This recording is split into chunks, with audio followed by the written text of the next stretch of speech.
Hello and welcome back to another video on the Sanctum's YouTube channel. I'm your host Jackson Battalion. I'm here with Hamish Spence, and today we're going to be looking at Richmond's season preview for the 2023 season. Richmond, I think in 2023 are going to be one of the biggest improvers. They've signed two really key players, two players that are going to give them a lot of difference in what I think they've had the last few years.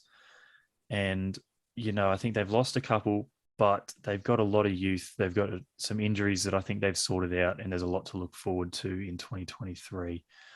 Hamish, I've spoke about some key ins. Why don't you run us through their ins and outs and what's happened this year? Yeah, well, it's pretty impossible to ignore what the Tigers did during the trade period, getting in Jacob Hopp and Tim Taranto, kind of raiding the Giants a bit. And as a result, they've got two great inside midfielders who absolutely in the prime of their careers. Jacob Hopp, he played 114 games for the Giants, averaged 22 disposals, but had a bit of a rough 2022, only played missed 17 weeks due to knee injury. So I'm sure Tigers fans are hoping that he's fit and firing for them. And then Tim Taranto, what a great play he was for the Giants during his time there. Of course, he won that best and fairest in 2019, the year they made the grand final.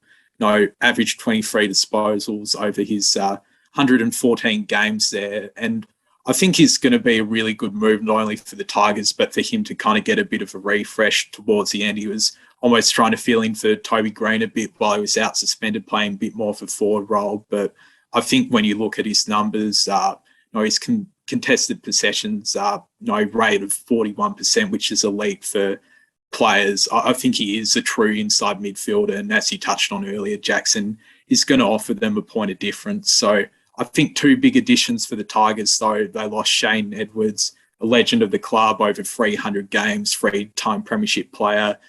Obviously, it's always nice to see a legend like him sail off into the sunset, but he will be a genuine loss for the Tigers. But I'm interested to know from you, Jackson, what do you think were the key focus points out of season 2022 for the Tigers? 2022. Look, as you said, I'll touch on something you touched on first. It's Taranto and Hopper are going to be a point of difference. And I think that is a real key point from season 2022. And not only that, but their whole dynasty they had. They never really had an inside midfielder. So I think they're getting that, and just having two A-grade midfielders is going to be something that really helps them. Being a bit of a stats nerd, I've dived into the 2022 season, and the team that won the contested possession rate actually won the game 78% of the time. So the Tigers are probably one of the only outliers of that. So to be able to have that outlier on your side and then get in two contested bulls is going to be something that's going to be huge for them. As well in 2022, they had a lot of injuries. Dusty was injured at the start of the year. Then he took time away and he didn't really play up to his best, which Tom Lynch had a big chunk of the season away. So I think that really led to a lot of inconsistency. It was one of those things where, the Tigers will have a huge win and then they'll just sort of lose the next week. I'm pretty sure they had a really big win and then came back and lost to the Kangaroos, or they may even had a draw the week before. It's just teams weren't losing to the Kangaroos, and they come out and beat Richmond, who was starting to look good. Everyone was sort of talking about them looking good. Another one is the first week loss to Brisbane. Brisbane's been one of the teams that Richmond's had the wood over in the last few years. And so to go up to the Gabba, to be so confident in yourself and then lose week one of the finals in such a contentious manner, it's going to be a real spot coming into this season. It's something they're going to have to get over. That's the end of 2022, and then we've obviously got the off season and the trade period. And we spoke about some key ins, but what other list changes did they make? Yeah, it was quite an interesting trade period because while they obviously brought in the two big gun players, they didn't really lose anyone. They got Hop and Taranto through draft capital. They didn't have to give anyone up, which was a big win for them. But in terms of their departures, we touched on Shane Edwards, but also Josh Caddy and Kane Lambert both retired. Like Edwards, premiership players for them, made great contributions to the club, and they'll be missed. But I think it kind of shows the depth of their list, just some of the players they delisted. Riley Collier Dawkins is gone. He was a former first-round pick who had a lot of praise surrounding him. And I guess before Hop and Taranto arrived, a lot of people thought he could be that next great inside mid for them.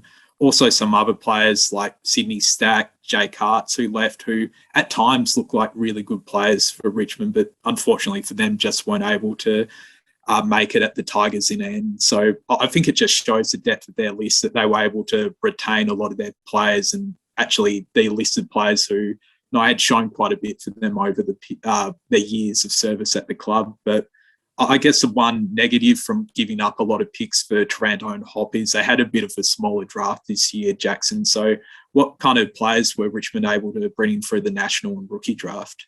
Yeah, they've only took two picks into the national rookie draft, or they only came out with 2 picks. Sorry, they had pick 49 and pick 55 at the end of the night, which they've used to pick up 2 Fremantle boys. They've got Caleb Smith out of East Fremantle and Steely Green out of South Fremantle. Neither of these 2 players really replace any of the delistings they've made, which, as you just said, a lot of those were really surprising, with Sydney Stack, Jake Arts, and Riley Collier Dawkins all really, I guess, just feeling like the next players for Richmond. They've all just been sort of thrown to the curb. But of the 2 they've got, Caleb Smith out of East Fremantle is the one that sort of really interests me.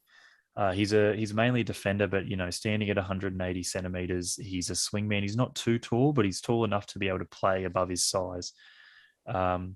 He's one of those players that's really athletic. He's got a great vertical leap, and sort of he's great at spoiling, and he's really good at dropping off his man. He's sort of an intercept defender as well. He played as a defender for East Fremantle. He's averaging 7 rebound 50s a game, and isn't afraid to run with the ball either. They also took 2 picks in the rookie draft. They had Seth Campbell, a young half forward out of Tassie, and Tyler Young from the Richmond VFL side, a mature age. It's good to see players coming in from the VFL into the main side. Do you have any thoughts about the draftees before we wrap up this main discussion? I think you hit the nail on the head. Like, obviously, fly the flag for Seth Campbell being a good Tassie boy. I think he was unlucky not to go in the main draft. But I think, as you touched on, this is a list that is really in kind of the mode to contend. So I guess these players are kind of more projects, hopefully developmental. Tyler Young could be the one who gets a bit of play as a 24-year-old and who does have a bit of familiarity with the program. But I think all of the focus is on kind of the established list and the 2 players they brought in during the trade period. I guess that wraps up our main discussion of sort of their off-season, their 2022 and our 2023 predictions. Really covers their off-season. That's sort of the main discussion of what we're going to get into. We'll go into sort of a questionnaire now, a little bit of a rapid fire, couple sentences, sort of just go in, not too in depth, but we'll just cover through and just smash through these ones. I guess I'll start with you, and just sort of in a real general sense, how do you judge their clubs? How do you judge Richmond's preseason? I think it's been mainly positive overall. The big news that Shea Bolton had re-upped until 2028 make all Richmond supporters very happy, while making opposition clubs probably a bit worried because, his potential, like we saw him All-Australian last year, feels like he can go to yet another level. Dusty Martin's also looked really good so far training. Obviously missed a bit of time last year, as you touched on. Tim Taranto also took out their time trials, so wasting no time impressing at his new club. I guess some more negative news, Tom Lynch has been managing a heel injury, while Josh Gibcus, who burst on the scene last year as a first-round pick, has a pretty serious hamstring injury, so he's likely out for round 1, which is a pretty big loss for them after how good he was last year. But interested with you, Jackson. We know you like your fantasy. Who's the one player that all the people who should be picking out from the Tigers for this season? Well, I guess anyone that plays fantasy knows the Tigers are notorious for just not being fantasy scorers. Taranto's the guy who everyone I think is going to pick. He's going to be the one I think that changes that. But someone that I think has gone under the radar is Jacob Hopper. He only played 7 games last year, so you're going to get a discount on his price. You're going to get 9% discount on his 2021 average of 90, which was already a bit of a down year for him. He usually hovers around the 105 mark. He's priced at 716,000. I think he's going to be the one. I think he's going to do 10 points above that. He's underpriced. And I think you just, in that midfield where he's going to start, I think you need Jacob Hopper in your team. Going down a new path though, what needs to change for Richmond so that they can sort of go above and beyond again this season. I think the main thing, and we touched on it earlier, is just a bit of consistency, and that kind of is in a number of forms. Just being a bit more healthy. We know they lost a number of key players to injury last year. If they can get their best 22 on the park consistently, that will go a long way. And then just winning some of the games that they should win. It cost them a top four spot or even a home elimination final last year.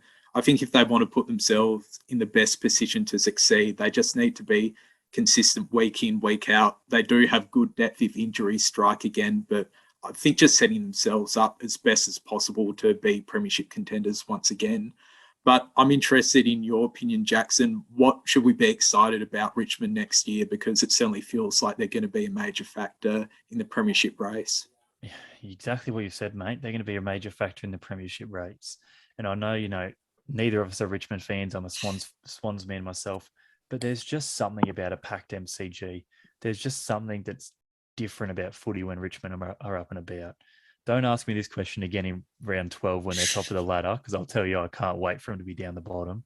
But right now, I'm looking forward to seeing a packed MCG and seeing them dominant again. And a big part of that is their two signings. I touched on before how important it is for teams to get contested possession and what that can do for a side. And I think, they've lacked that inside midfielder over their premiership dynasty. Bringing those two in is going to really help them push straight back up the ladder. Rather than the big name signings, though, mate, can you tell me about who's ready for that breakout year? Who's going to be the standout young player this year? Someone who I'm all about is Tyler Sonsie, who's part of the five top 30 picks Richmond took in the draft before. But while he went in the late 20s, in his draft year early on, he was viewed as a top five pick before injuries and form saw him fall down a bit. But I think we saw last year why there were so many raps on him. He played the last 7 games of the season, including that final against Brisbane. He's a mid who can also play in the half forward line. Last year, he kind of got disposal levels, high teens in the 20s. So he certainly knows how to find the pill. Will probably be a bit harder now that Taranto and Hopper are taking a lot of those midfield minutes. But I still think there could be a spot for him in the side because he showed really good form last year. And I do think he has a bit of class and has the ability to find the goals as well. But we've talked about it a lot, all the stars Richmond have. Jackson, who is someone who needs a big year next year for the Tigers to reach their potential. I think it's just, I've gone a very basic answer here. I think it has to be Tom Lynch. He was great in 2022. He needs to be great again. We've talked about how important the midfield are. We talked about the ins. We've talked about how good they can be. But really, he was the key part of that. He kicked all their goals. If it wasn't for that injury, he probably would have had the Coleman. You mentioned that he's managing a heel injury at the moment. They'll be hoping he gets over that. I don't know about you, Hamish, but I feel like Tom Lynch feels robbed of a Coleman. He knows that would have been his. I feel like he's going out there to win it this year. And I feel like he's just going to be the one that really carries them to that premiership if they were to make it. Looking forward to 2023 now, and more specifically the games in 2023, what is going to be the must-watch calendar that every football fan is going to sit down, regardless if you're a fan of Richmond or not? When I looked at the fixture, I instantly looked for when they were playing Geelong, and it's a prime time slot, round 9, Friday night footy. We should be getting 90,000 plus at the G. And I not only say it because they're obviously going against the reigning premiers, the benchmark, but I was there last year when Richmond and Geelong played an absolute classic, one of the games of the season, teetered on a nice edge with Geelong just getting over the line in the end with a great goal by Jack Henry. So I think the Tigers will remember that. They'll be out for revenge. We know this clash. It's happened multiple times in the finals, and there's every chance that while this game's happening in round 9, we could see it play out again in September once again. And speaking of the finals, we've been pumping up Richmond all this episode about their premiership chances. Jackson, what do you think the minimum expectation is for the Tigers this year? The Tigers need a home final. I think anything less than that is absolutely deemed a failure. I'd even go as far to say that with these signings and how much you've given up, you almost need to be making the top 4. You can finish, and that that'll give you a home final if you happen to lose the qualifying final. But it's that double chance that I think giving up that much draft capital for two players, I don't think you can. They finished 7th last year. I don't think you can justify just not going into that top 4 from there. We've got a lot of improvers around them though. So I could be wrong, but it's a home final that I'm saying is the minimum. Whether that's the minimum or not, I'm going to ask you, where are they finishing? Where are they going to fall? This is very difficult because we have been touching on how much of a factor they'll be, but I actually have them in 5th, so outside of the top 4. I will say I do think they have the credentials to make the top 4, and it's not a reflection of them, but just how even the competition is right now. I can't see Sydney or Geelong surrendering their spots.